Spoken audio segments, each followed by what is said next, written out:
Hello and welcome to the Full FX Unfiltered. My name is Colin Lambert. I'm publisher of the Full FX, and this edition is in association with LSEG FX. And I'm delighted to be joined by Chris Leonard-Appleton, who is head of FX Risk and Regulation at LSEG. Chris, nice to see you. Lovely to be here. We've got quite an agenda to go through, I think, because your world is your world's quite busy, is how I'd put it. You probably are the busiest man in the world in London. I thought we'd kick off with a hot topic, which is T+1. Obviously, it's a very broad subject matter. In FX terms, there's been a lot of noise about this. We're getting closer as we speak. We're about 7 weeks away from the changeover. Where do you think the pressure points and the potential pain points are for our industry still? Well, I think the pressure points are probably still the same ones that we've been talking about for some time. So, I think in particular, real money guys in APAC are the ones who are going to be most heavily affected by this. I think they're the ones who are still trying to work through, the operational complexity around this, the hedging complexity around this, and the funding problems around this. I think it's well quoted that if you're a Tokyo-based asset manager, you're effectively trading T1 on US securities today anyway because of the time differences. That pretty much goes down to T0. We know that with most trades in the US securities market, a lot of them are end-of-day orders, which are going through in New York. That really reduces things like the securities conversion times for a Tokyo-based asset manager from 24 hours to 3 hours. So I think really working through those complexities and those challenges is a pretty substantial pain point. And I think some of the things that we're seeing at the moment, we're obviously getting a lot of clients coming to us and asking, one example is whether we can move the refresh date on a Friday back an hour. Obviously that's of particular importance because if a trade occurs on the Friday, then all of the securities conversions and the processing now has to happen on a Saturday, so the more time they can get, those guys can get, the better. So, that's certainly one example that we're seeing of the market trying to move. There has been talk about whether we could move the 5 p.m. cutoff on a daily basis back to 6 p.m. New York.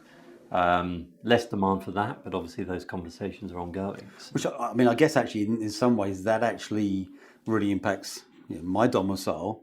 Well, actually, the guy's 2 hours east of us, which is New Zealand, because you're suddenly in the middle of their day, and that does become a challenge, isn't it? That's absolutely correct. You're basically curtailing their day by an hour. If you do the refresh, then you're really. At what point do you actually have the trade date start? Yes, exactly. Yes, You can't really have one time for New Zealand and then another date for Australia. So, I don't think we'll be doing that anytime soon. But certainly, the end of day refresh on a Friday is interesting because. Most bank systems rely on us rolling at 5 to then begin their refreshes within their systems on a Friday night. Pushing that back an hour just for us is technically challenging, but of course the downstream impacts are pretty sizable as well. So, that's not something we're going to be doing ahead of the 28th of May, or at least I very much doubt it.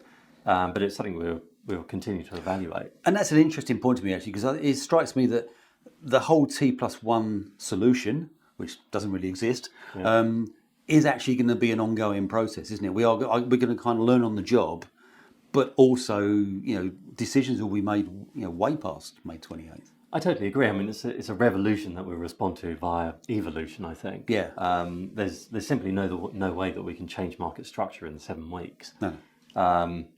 So I think, things, as basic as operational issues like when we do refresh times, we'll just have to work through.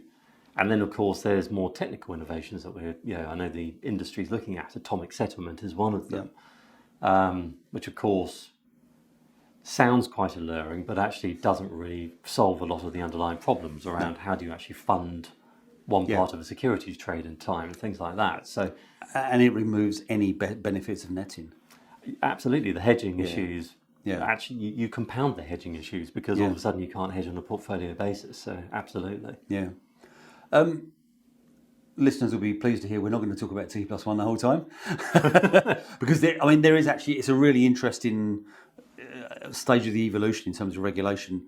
And I wanted to ask you about potential divergences between, we're sitting in London, between the UK and the EU. and other global regulators. I mean, you could say T+1 is a headline act with thanks North America for going without us.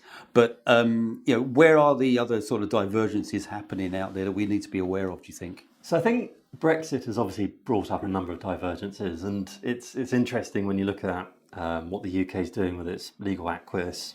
Just there aren't any big statutory divergences that we're seeing, but where we are seeing divergences are in the rules.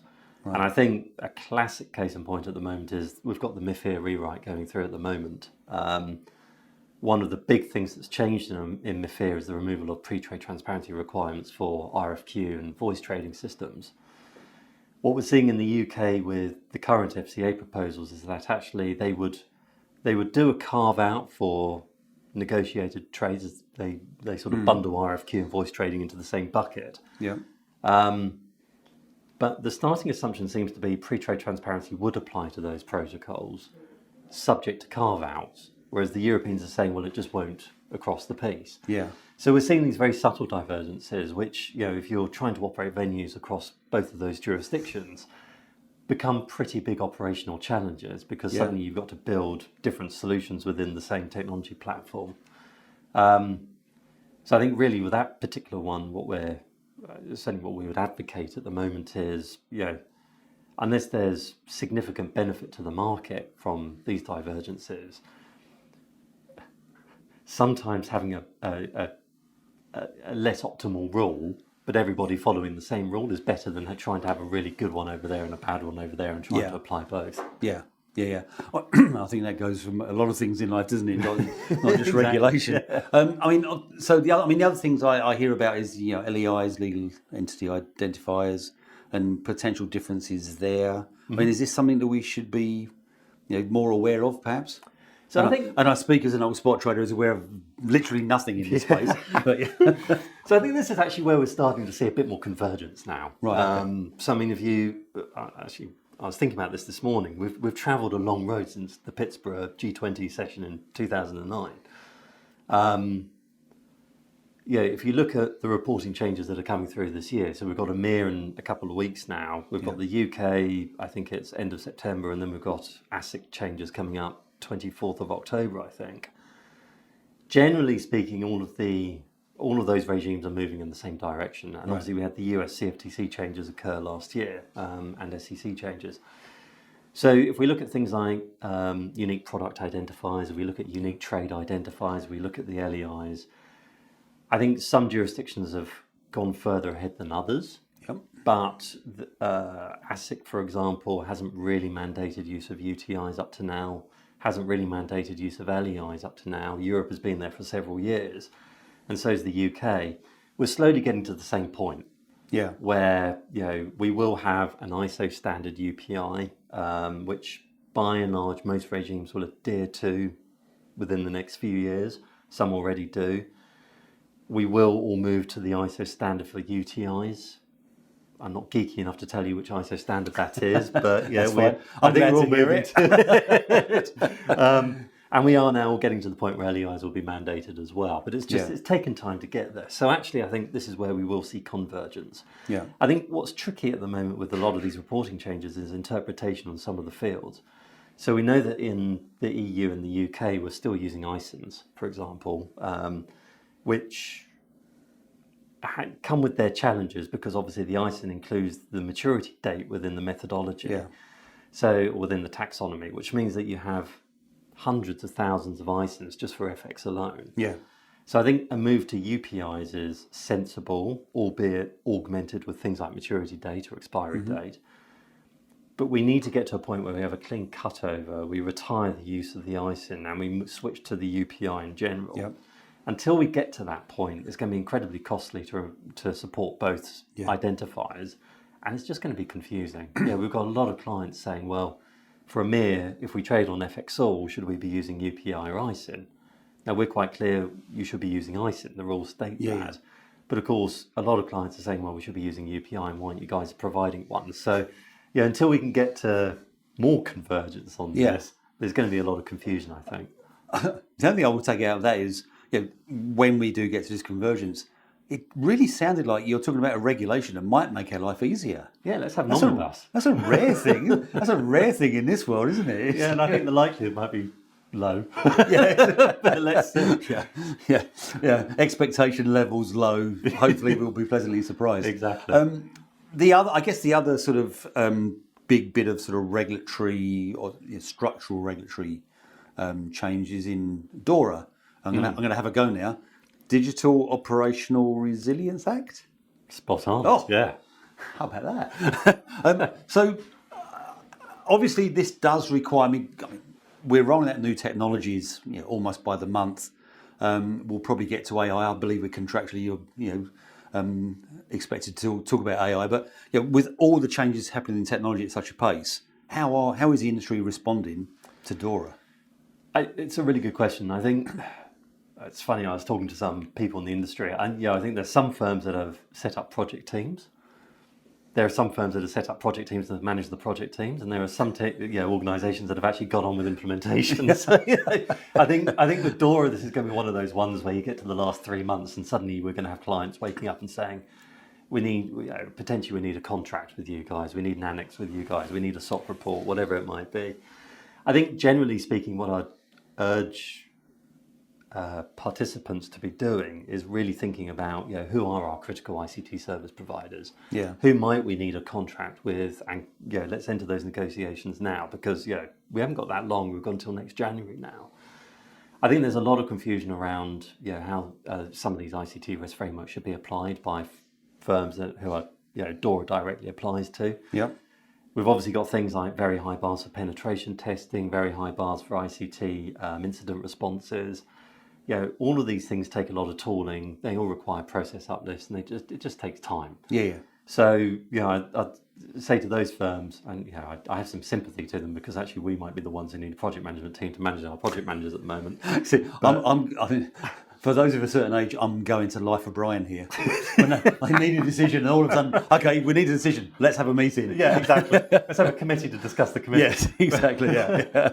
But it's one of those ones where I think, unfortunately, it's going to be a slow burn until it's not. And then suddenly there's going to be a huge rush of people suddenly realising, just how much work is required here. And that's not before we even get to sort of the uplifts that are required to our infrastructure.